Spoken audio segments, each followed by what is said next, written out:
જય દ્વારકાધીશ, જય માતાજી, હર હર મહાદેવ બધાને। હવે હમણાં થોડાક ટાઈમથી વિડીયો નહોતા આવતા। એનું કારણ છે કે થોડાક દિવસમાં એવા ઘણા બધા લોકો દૂર થઈ ગયા કે જેના વિશે આપણે સપનામાં ન વિચાર્યું હોય। એમાં સૌથી પહેલાં તો મારા નાની। કહેવાય છે ને કે મોસાળમાં નાની વગર બધું અધૂરું છે। ભલે બધા મામા છે, મામી છે, બધા છે, એવું નથી કે કોઈ રાખતા નથી, પણ તોય નાની જેવું તો ન જ થાય ને। અને હવે હું એમ વિચારું છું કે જો મને આટલી ઉંમરે આટલું દુઃખ થતું હોય, મારા નાની વહી જતા હોય તો જે મારી દીકરી 1.25 મહિનાની હતી ત્યારથી 10 વર્ષ સુધી મારી મમ્મીના હાથમાં મોટી થઈ, જેને ખબર જ નથી કોઈ જાતની કે અમારું કે કુટુંબ છે, દાદા દાદી છે, કોઈ પણ છે।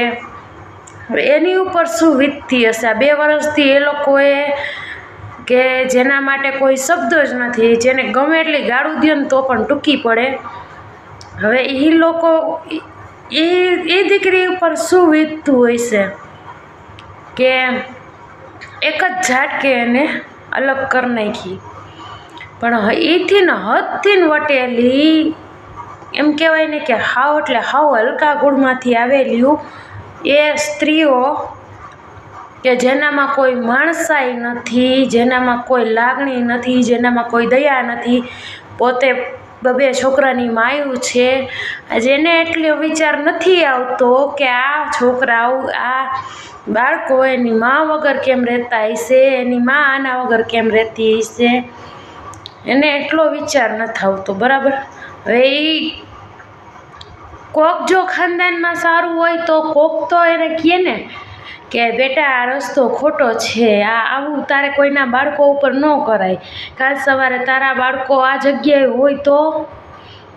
અને હું તો એમ જ કહું છું, અત્યારે ભલે હું મારા બાળકોથી જુદી છું, પણ તમારે તો 7 ભવ સુધી વાંજ્યું મરવું પડશે, બરાબર। જેટલો ટાઈમ મારાથી મારા બાળકો અલગ રહેશે ને એનો 1 મિનિટનો હિસાબ તમારે આપવો પડશે, બરાબર। અને આજનો માણસ કળિયુગમાં તમે જોઈ લો કે મિલકત માટે, માત્ર ને માત્ર મિલકત માટે કેટલી હદ સુધી નીચે પડી જાય કે એ અવળા છોકરાઓને મૂકતો નથી, બરાબર। હવે હમણાં જ અમારા રિલેટિવમાં બિચારો સાવ નાનો મારી સાથે રમીને મોટો થયો, અમે બધા હારે નાના મોટા થયા। 2-3 દિવસ પહેલાં એક્સિડન્ટ થયું, બાળકો એના સાવ નાના છે।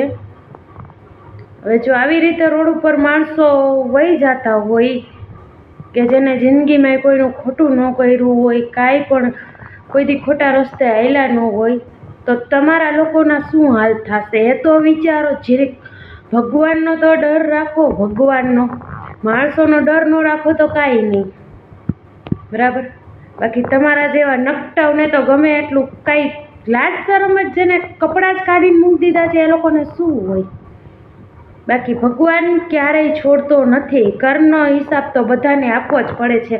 ને તમને જો એવું હોય કે અમારા છોકરાઓ હમણાં રહેશે તો કૃષ્ણ ભગવાને એક હારે 100 ને પૂરા કરી નાખ્યા હતા, બરાબર। એટલે તમે એવા વેમમાં ન રહેતા ખોટા કે અમારા જિંદગી ભર આમણામ રહેવાના અમારા બાળકોએ।